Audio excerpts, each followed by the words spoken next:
Bismillahirrahmanirrahim. Assalamualaikum warahmatullahi wabarakatuh.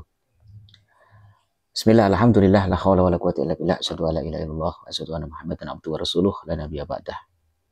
Allahumma shalli wa sallim ala sayyidina wa maulana Muhammadin wa ala alihi wa ahli baitihi wa sahbihi ajmain. Saudaraku yang dirahmati Allah Subhanahu wa taala, di dalam fikih, di dalam kitab-kitab fikih itu terbagi menjadi 4 bagian. Menjadi 4 hal yang dibahas di dalam kitab fikih. Di antaranya adalah yang biasa dikenal dengan istilah ubudiyah, fikih ubudiyah. Fikih ubudiyah adalah tata cara tentang hubungan kita dengan Tuhan di dalam melaksanakan ibadah. Fikih ini suatu ilmu yang mengatur tentang tata cara bagaimana kita beribadah kepada Allah Subhanahu wa taala. Seperti toharoh, ya, misalnya seperti sesuci, berwudu, mandi hadas. Kemudian seperti sholat, zakat, puasa, haji, itu masuk pada kategori fikih ubudiyah. Kemudian yang kedua adalah muamalah. Muamalah ini adalah hubungan, mengatur tentang bagaimana cara hubungan sesama manusia, yang mengatur tentang transaksi seperti jual beli, seperti sewa menyewa, seperti investasi, ya, dan lain sebagainya yang berhubungan dengan sesama manusia, yang kaitannya adalah hubungan keperdataan, ya, seperti jual beli dan sejenisnya, dan sesuatu yang ada hubungannya dengan jual beli. Kemudian yang ketiga adalah tentang munakahat. Munakahat atau munakahah.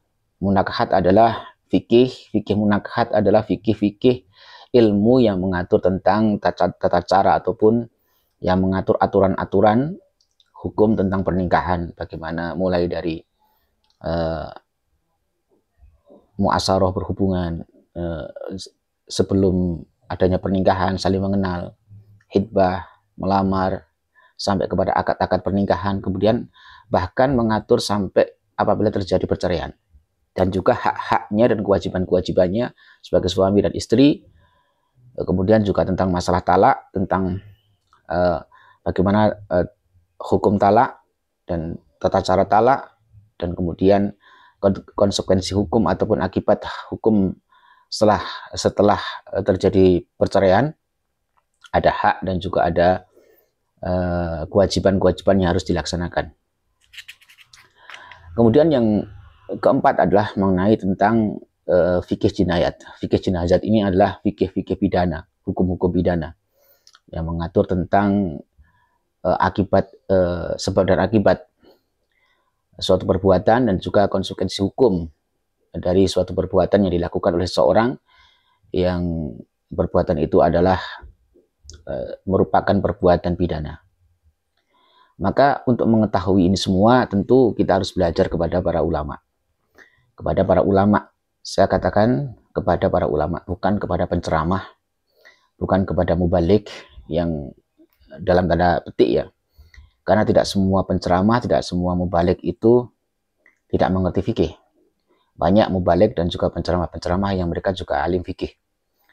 Tetapi dalam konteks ini saya ingin mengatakan bahwa kalau kita ingin belajar tentang hukum-hukum fikih, tentang aturan-aturan hukum fikih, maka kita belajarnya kepada para ulama yang di bidang itu. Maksudnya yang benar-benar ulama ini mengetahui dan mengkaji tentang hukum-hukum fikih. Jangan kita meminta fatwa kepada seseorang yang tidak memiliki kapasitas di situ, ya, tidak memiliki kemampuan di bidang itu. Karena kadang-kadang kita ini cenderung salah kaprah. Kita tidak menolak, saya pribadi tidak menolak ataupun tidak setuju adanya penceramah. Saya setuju, itu adalah bagian daripada syiar agama Islam.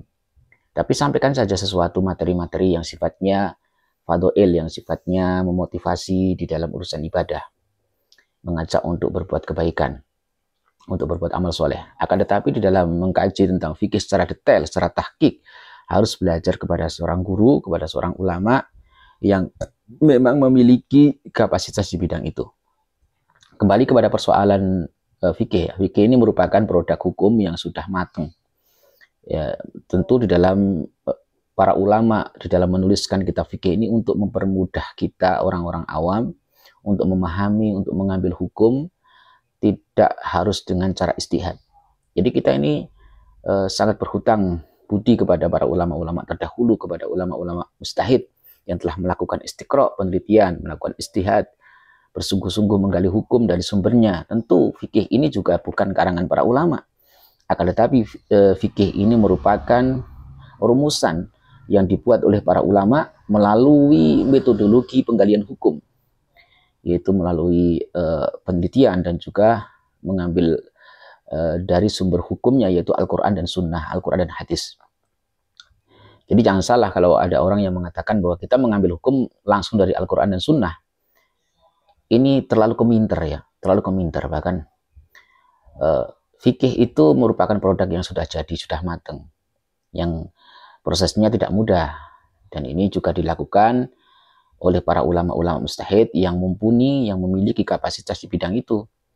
Jadi untuk mempelajari, untuk menetapkan hukum itu tidak cukup bisa berbahasa Arab, tidak cukup dia mampu berbahasa Arab atau dia bisa membaca Al-Quran, tidak, tetapi harus menguasai beberapa disiplin ilmu, diantaranya adalah usul fikih, ilmu ulumul Quran, kemudian diroyah, kemudian mustalahal, hadis, dan juga banyak yang lainnya seperti ilmu mantik, balaghah. Jadi banyak sekali metodologi ilmu atau disiplin-disiplin ilmu yang harus dikuasai oleh seorang mujtahid, sehingga beliau-beliau ini, para ulama salafus saleh ini, ulama-ulama ahli fikih, menuliskan, merumuskan dalam sebuah buku atau kitab fikih yang sampai hari ini kita kaji, sama-sama dipelajari di pondok-pondok pesantren, dan dipakai sebagai rujukan kita di dalam melakukan baik itu ibadah, meliputi fikih ubudiyah, ibadah, kemudian muamalah, itu tentang bagaimana hubungan antara manusia dengan manusia, transaksi seperti jual beli. Jadi Islam mengatur semua itu. Islam ini bukan hanya mengatur tentang bagaimana hubungan kita dengan Tuhan, tapi juga mengatur tentang bagaimana hubungan kita dengan sesama manusia. Ada hak-hak dan juga ada kewajiban. Kalau saat ini gembar-gembor hak asasi manusia, tentang mengatasnamakan HAM, tetapi juga harus ingat bahwa di balik HAM, hak asasi manusia, ya, yang tidak boleh dilanggar, tidak boleh tidak boleh ditentang, artinya harus dipenuhi hak asasi manusia itu juga ada hak orang lain. Berarti ada kewajiban asasi manusia. Jadi ada hak, ada kewajiban. Ada hak asasi manusia, juga ada KAM, kewajiban asasi manusia. Sehingga hak-hak kita terpenuhi tanpa harus melanggar hak-hak orang lain. Itu yang dibenarkan dan diatur oleh syariat Islam. Kemudian fikih munakahat.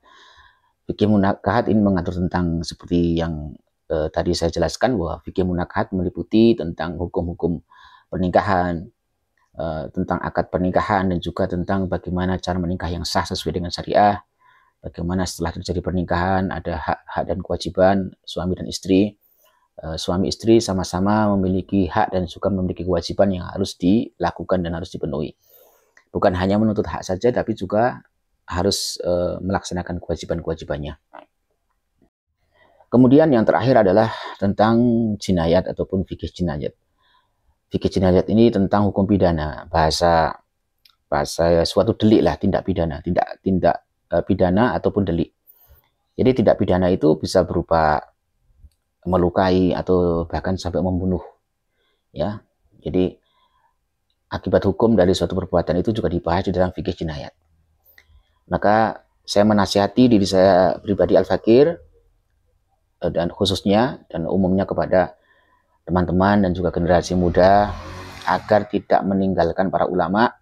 Kalau ingin mengkaji fikih harus mengkaji kepada para ulama.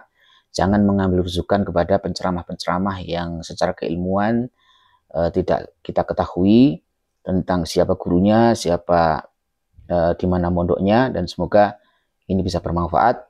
Mohon maaf atas segala kekurangan. Wallahu a'lam bishawab.